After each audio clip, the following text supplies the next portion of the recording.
So the instructions are find all values of x for which the function is differentiable. So we start off addressing continuity. 21. Oh, thank you. All right, we address continuity because if the function isn't continuous, then it's not going to be differentiable. So, or at whatever location of discontinuity we're talking about. So the values that would be important would be x equals 0 and x equals 3. Okay, and that's only because the functions, the pieces of the piecewise function themselves are continuous everywhere. We're talking quadratics and linear functions, so we know that they have continuity for all relevant values of x. It's just a question of from piece to piece, do we have connecting functions or do we have jumps?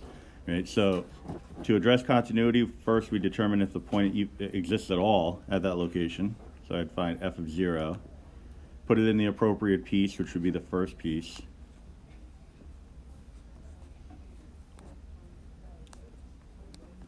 Do the same thing with 3 in its appropriate piece. All right, and all we're looking for is existence here. And in both cases, they're 1, though. It's surprising. All right, now what we want to do is determine whether the limits surrounding that particular point are the same. So the limit as x approaches 0 from the left of g, it's g of x, is the same as the limit as x approaches 0 from the right, also g of x.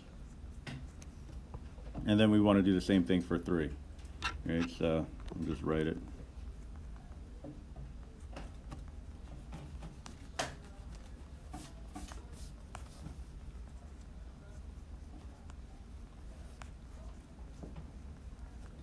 Okay, so from the left, we'd be working with the x plus 1 squared.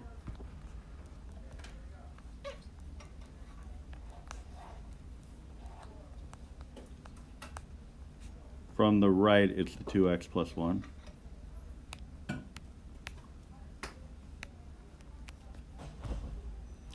For the 3, from the left, it'd be the 2x plus 1.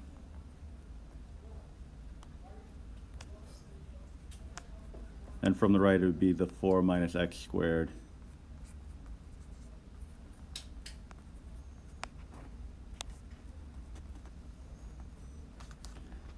All right. Since we know each piece is continuous, then if these two calculations bear out, we would know that this function is everywhere continuous. And unfortunately, well, not being a complete waste of time,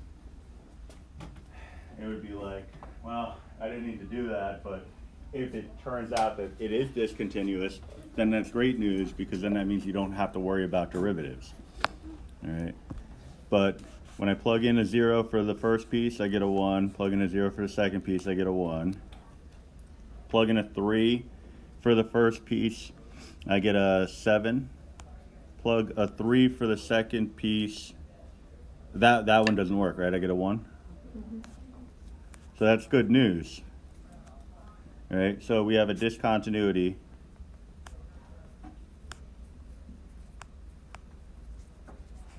at x equals 3. All right. So that means, and this is the best possible news. No, that's not true. If the best possible news would be not equal, not equal. This is the best, the second best, right? So it's telling me that I don't have to worry about the last piece of the function when I'm taking the derivative. I only have to worry about the first two pieces. That's good news, right? So I'm going to figure out the derivative function, but again, only for the first two pieces. So x is less than or equal to 0. forgetting? 0 to 3.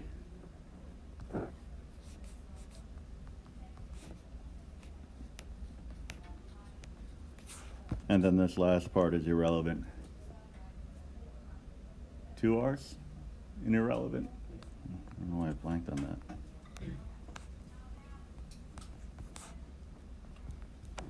All right. So the second piece, because that's the easier one, we know that that's just a 2. That's a linear function. A linear function has any function has infinitely many tangent lines because you have infinitely many points. But no matter what 2 points I choose on the line y equals 2x plus 1, whenever I try to create a tangent out of that, it's going to be the line itself. So the slope of that line is 2, so we can just grab it from there. The other one is really nice because we know that the derivative of the parent function, I'll just kind of pull that off on the side. The derivative of the parent function x squared with respect to x is equal to 2x. Okay. And since this is just a horizontal translation,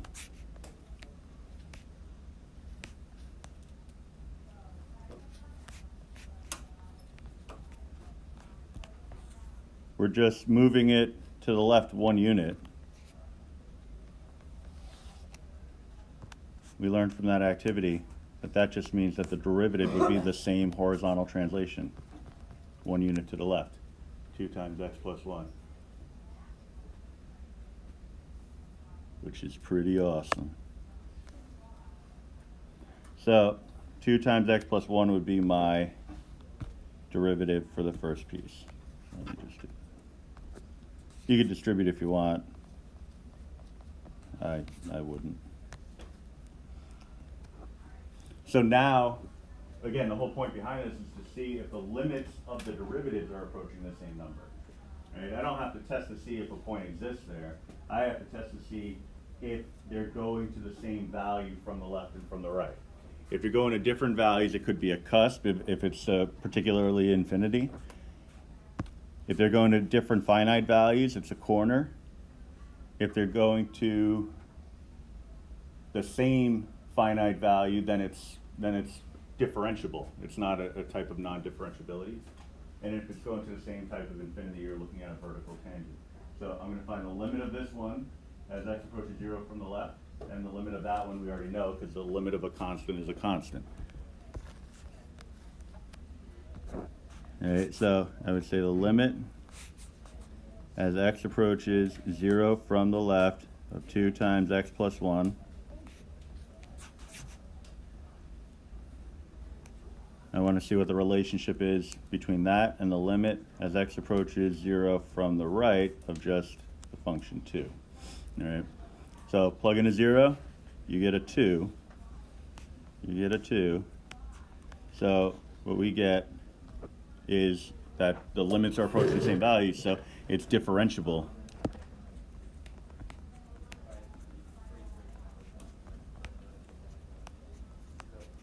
At x equals 0.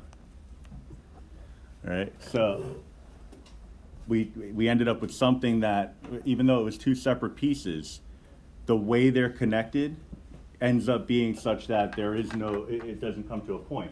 So you're dealing with something like you have a parabola. Normally a parabola would look like that, but what if I were to say, for example, cut it off like right here and replace this part here with a line? Where they meet could have the same slope from the left and from the right, going this way, going that way. The slopes would merge to be the same value in this particular case. That's visually what we're talking about. All right, so now we just got to kind of put it all together. So I had a discontinuity at x equals 3, but everything else worked out. So the function, because they said find all values of x for which the function is differentiable. So the final answer would be differentiable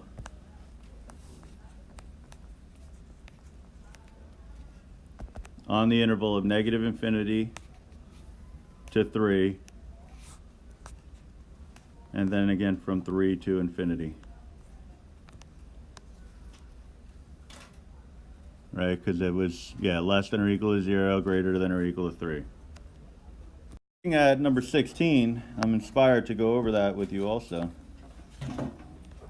That would be y equals the square root of the absolute value of x. I'm sorry, it's the cube root. That's where my inspiration comes from. If it was just that square root, I'd be like, that's mere child's play. But with a cube root, I mean, that's pretty insane. So let us take a look at the picture on our calculators, and then also see if we can kind of derive a way to do this without using a calculator.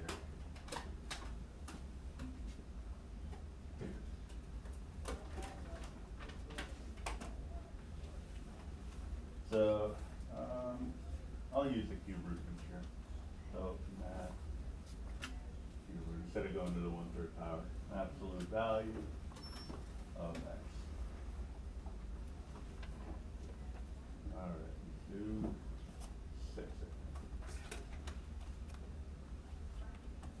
All right, so we're definitely looking at something that appears to have a cusp.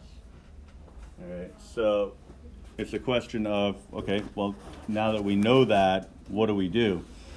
The function fails to be differentiable at 0. That's what the directions are telling us. So, well, we just verified that.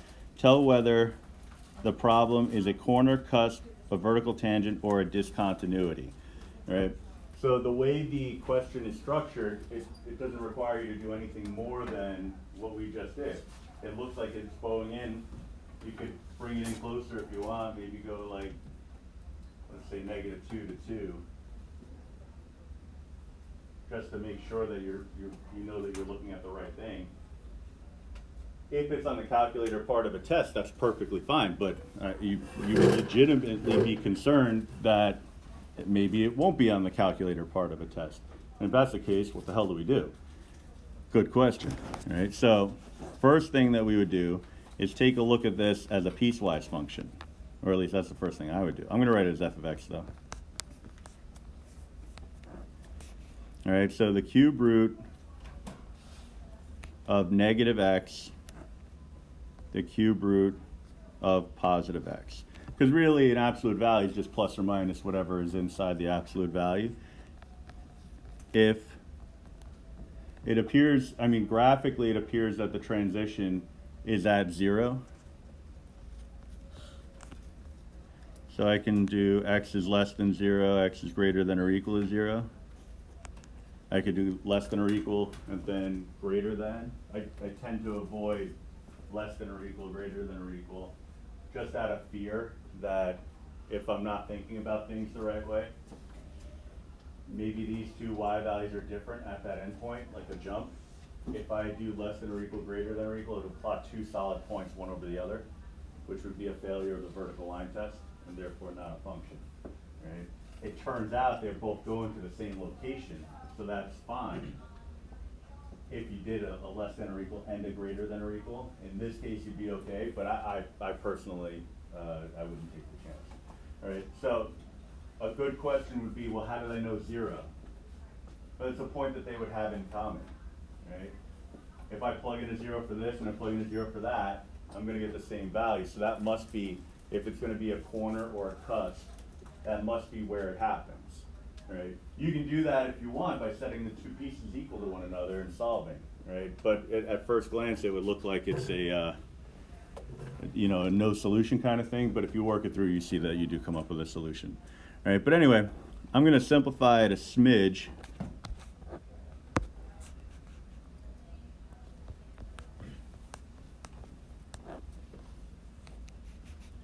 I'm going to write it as negative x to the 1/3, and then positive x to the 1/3.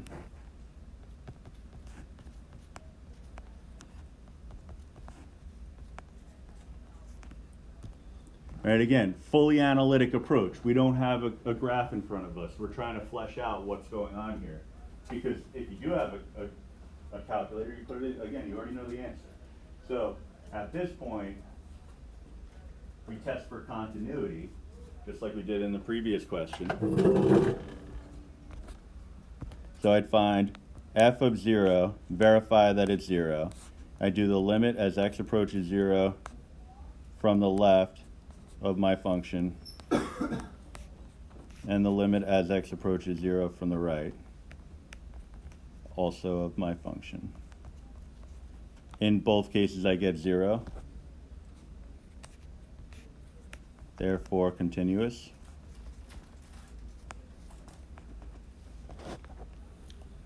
All right. The directions, they actually say, tell whether the problem is a corner, cusp, vertical tangent, or a discontinuity. So we do have to address this at some point. And again, an analytic approach, just think of it as an algebraic proof. All right, so when you think analytic approach, think algebraic proof, and just know that the detail that you need to have in your solution would be consistent with that of a proof in geometry. You know, you miss a detail and you lost some credit. All right, but also it wouldn't logically follow, so you got to be really careful. All right, so now we need the derivative. That's that whole parent function thing. So f prime of x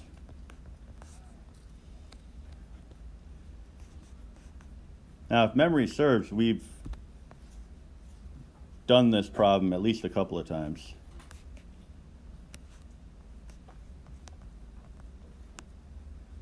So we could just call it. So it's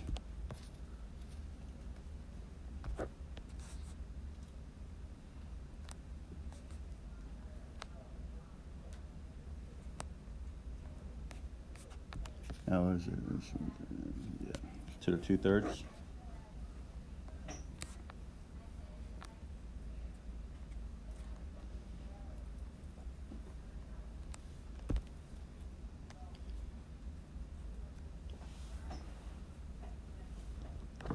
I did partly from memory, trying to remember how we wrote it when we did the problem, and then partly with the power rule, which we're going to go into later.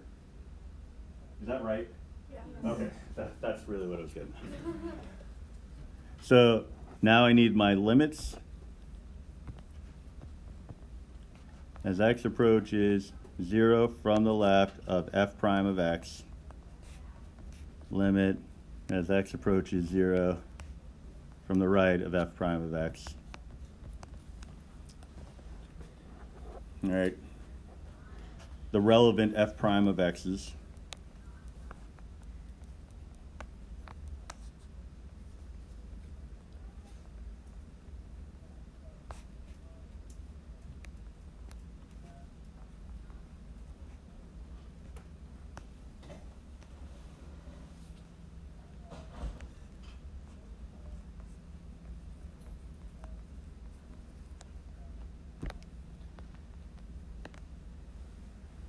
All right, so then the reasoning part is how we're going to get our result here.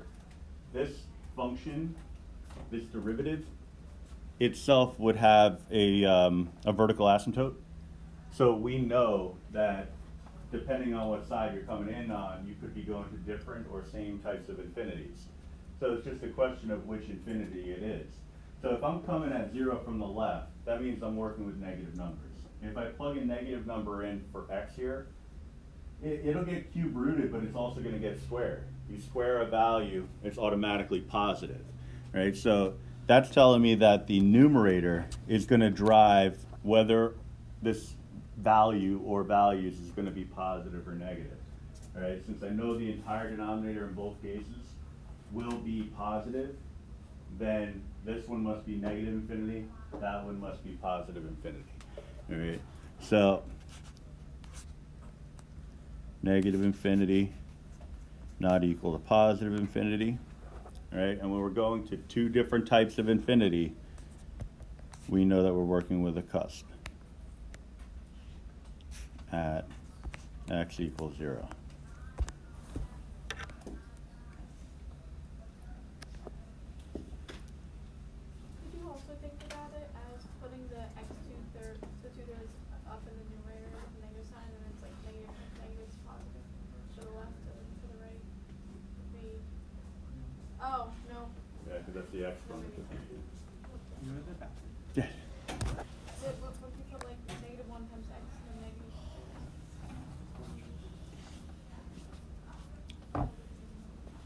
Yeah, the x to the negative